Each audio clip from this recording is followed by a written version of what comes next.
All right, a wonderful good morning. Happy March 9th. We are just about a third of the way through March Madness.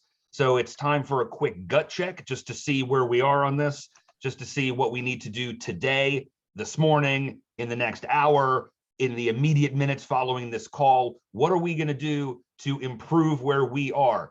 But before we get to that, we're going to recognize some people that went out there yesterday and killed it, starting with Keith Anderson, who did $2,300 just yesterday. Samantha Shannon, $2,578. David Coulter, $3,114. But leading all scorers last night with $5,196 in one single day. Let's give it up for Charlie Nikoski, who is on this list now 2 days running, killing it. It's almost 10 grand in 2 days. So David, about you? David, I'd be excited David, about that if I were you. Yeah. David, you have not been here long enough to know that there was a time when if you wrote $5,000, Corey, in a month, you were a superstar. That was back in the day. How far we've come, how much further we've gone is so exciting. Word has it that there's an RGA out there during this March Madness in the company. Are you ready for this, gang? That broke $1 million in 1 week. So while we continue to improve and get better, small improvements every day, know that miracles like that can happen to you as well. Every single one of you. Any one of you can have a $5,000 day. Any one of you at some time in the future could produce a $500,000 as a leader. Even now, as we saw it, guys, $1 million in 1 week. All things are possible, and I'm going to flip it to Ann. All things are possible for those of us who believe. So I want to encourage all of you to get your believer going today, that today is going to be the best day of your life, and no one better than to share how that can happen than Ann Banco. I've had the privilege to get to know Ann. I know that Anthony and those that work with her pray every day that they can find more Ann Bancos in their agencies. I know that as leaders, we appreciate people like Ann, because the more I worked with her, the more I saw that this is someone that was determined to win. It was her pure, dogged determination to win that drove everything about her. And as a result of it, she didn't look to the left. She didn't look to the right. She was the #1 producer last year. So you're all very, very privileged, as am I and everybody in here, to hear from a 30K club owner, a #1 producer for last year. Let's give it up for Ann Banco this morning. Yeah, Ann. Good to see you, sweetheart. Good to have you. Thank you so much. I do appreciate it, although a few of you know that when I was informed that March 9th was going to be the morning that I was going to share a few thoughts, I immediately sent a few messages and said I was putting in for a sick day. I don't like to, I don't care for this. If somebody can like feel my hands right now, they're like sweaty. And it has to do with my personality. I don't like to speak to people. I like to speak with people. So this is a little different because I like to ask questions and have conversation, but I will do my very best. I hope that I'm not going to be all over the place. The 3 things that I'm going to focus on is really doing and being you, consistency, and a little bit on perseverance.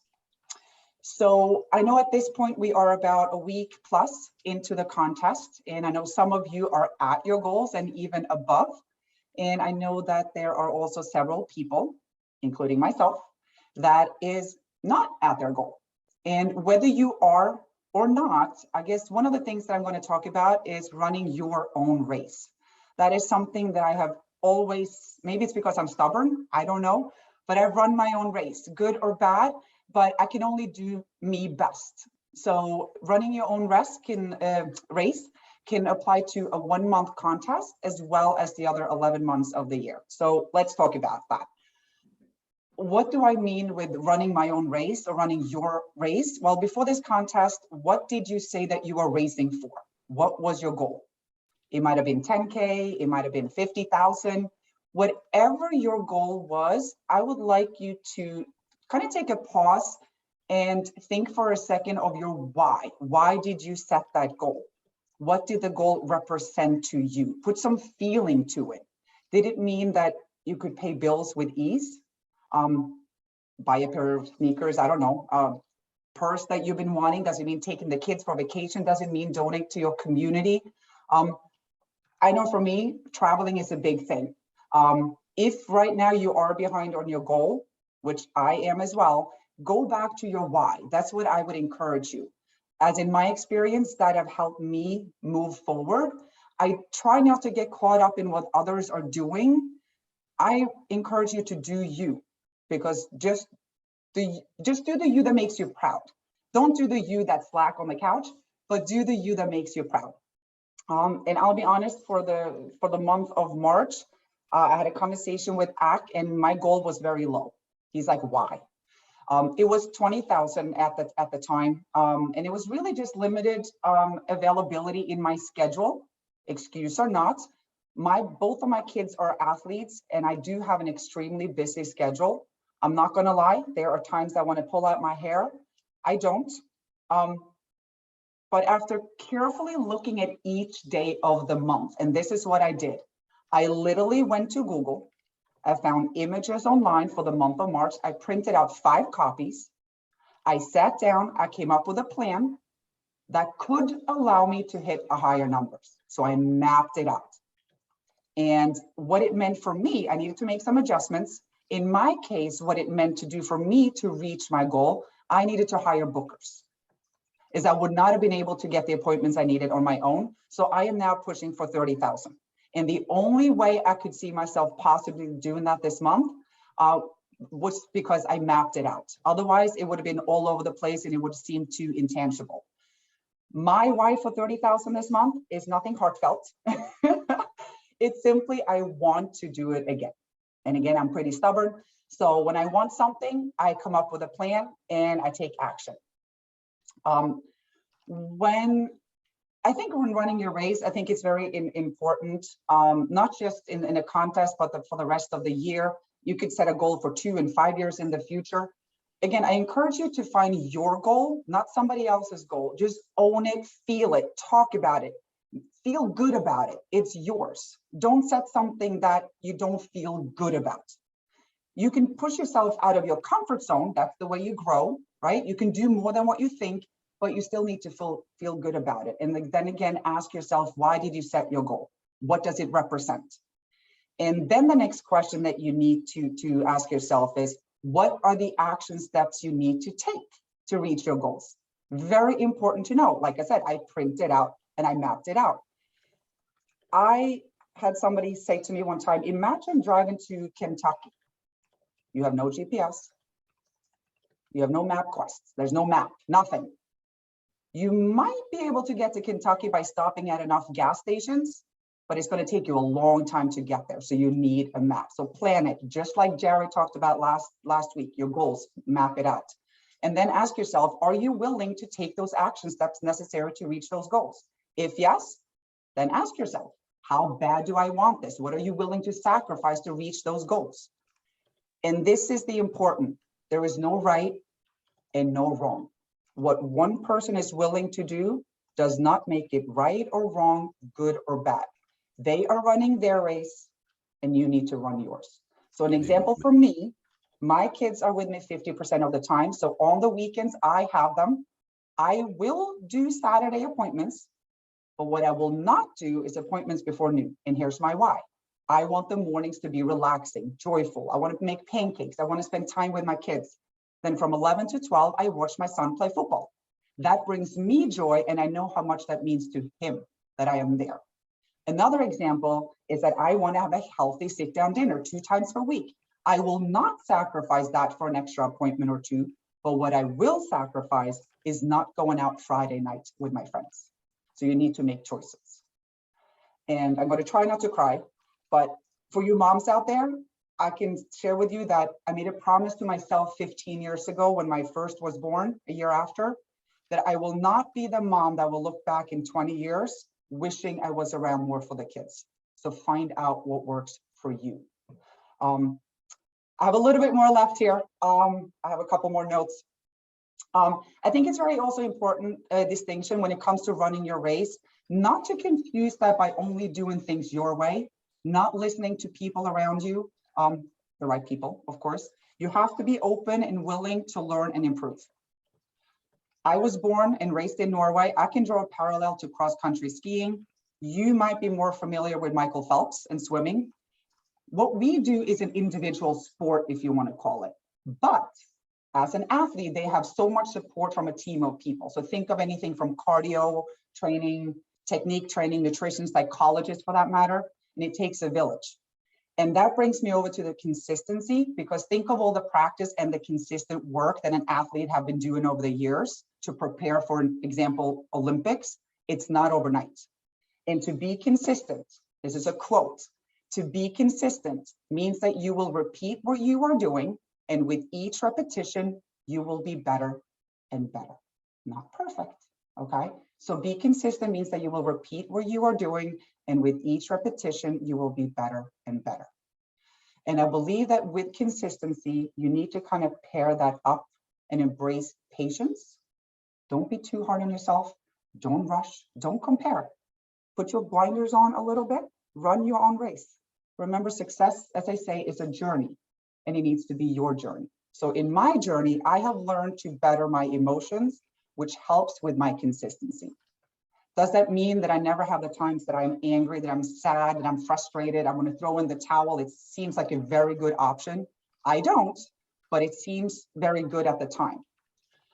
But it's so important to manage those emotions. They could be meditating, even if it's 5 or 10 minutes in the morning. It can mean turning on some music, dance, sing. It can mean go for a walk, go to the gym, get fresh air, cool down, whatever helps you. But that is how you control the ups and the down. You should not get too high, not too low. So whatever you need to do and whoever you need to surround yourself with, which is key, whatever you need to listen to, I encourage you to do so. Little bit on high and low. High in our business, that means things go your way. People answer the phone, they show up for the appointments, they sign up for policies, you have a nice paycheck, it feels good, you're on a high. And the mistake that's easy to make is taking a break and patting yourself on the back too much. Now, I like to celebrate with a martini, okay, maybe two, but I encourage you to go back to work, because if you do not, now you lose momentum. Momentum is energy. And with energy, you attract more energy, and that's the law of attraction. So as far as the low, this is what I want you to think of. You cannot control if somebody answers the phone, or you can call again. That's an action step. You cannot control if somebody hangs up on you. Call again. You can't control if they're nice on the Zoom. You can't. But what you can control is how you respond to that. Amen. Know that their behavior is not about you. It's a reflection on them. And it's not what happens to you that defines who you are, it's how you respond. That's very important. Lastly, here I'm going to finish off with a quote from a previous CEO that I worked with. He used to say this, we all get dealt a bowl of shit from time to time. Some bowls are larger than others. It's how you deal with that bowl of shit that matters, and that's what defines who you are. I have been in sales over 20 plus years, and one thing I have learned, well, hopefully a couple more, but is that the moments where you have that big bowl of shit, they seem overwhelming at the time, they will pass. Just stay the course. The numbers in our business does not lie. On average, every 3 people that you sit down with will purchase a policy. You might have 6 presentations in a row that does nothing, and it seems frustrated, like you're like, oh, what's going on? But what does that mean in the numbers? That means that the next 3 presentations that you do, you will sell them all. So again, just stay the course. So I'm going to end with a quote that I love so much. It's actually framed in my kitchen, and you can apply it to many things in life. And it says, when you get tired, learn to rest, not to quit. So. Wow. That was awesome. Wow. Wow. Holy cow. How amazing was the, as Dan, as you were sharing all of that, all I could think of is how blessed we all are here now to have heard you.